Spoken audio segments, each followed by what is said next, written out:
In today's video, I'm going to teach you how to make a calendar in Google Docs. Let's get started by opening Google Docs and creating a new document.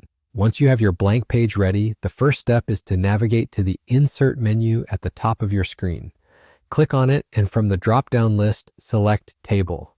For our calendar, we will be building a 7x8 table, so you need to drag your cursor down and across to encompass 7 columns and 8 rows. This structure is perfect for a monthly calendar, allowing you to accommodate all the necessary days and weeks that you might need. Once your table is in place, we'll move on to customizing it to better suit our calendar format. Begin by highlighting the first row of your table. To do this, simply click and drag across all the cells in that row. When the row is highlighted, right-click on it and select Merge Cells. Merging these cells across the top will give you one large cell, which will be ideal for displaying the name of the month. After merging the cells, look for the alignment options. These are typically found in your toolbar.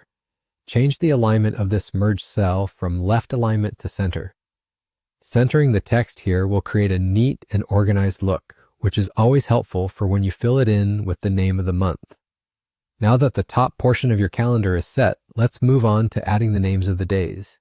The second row of your table is where you'll enter the days of the week, starting with Monday and continuing through Sunday. This setup ensures that your calendar follows the format we're most accustomed to and can easily be referenced.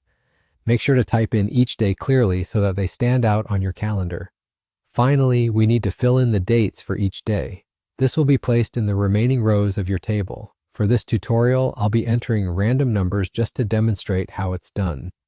However, to make an accurate calendar, you should look up the correct date layout for the specific month you're creating. There are plenty of resources online where you can find this information quickly and easily. But since this is just a sample, don't worry too much right now about getting the dates perfect. Enter the dates you want, or just random numbers to see how it fills out. And there you have it, your very own calendar created in Google Docs.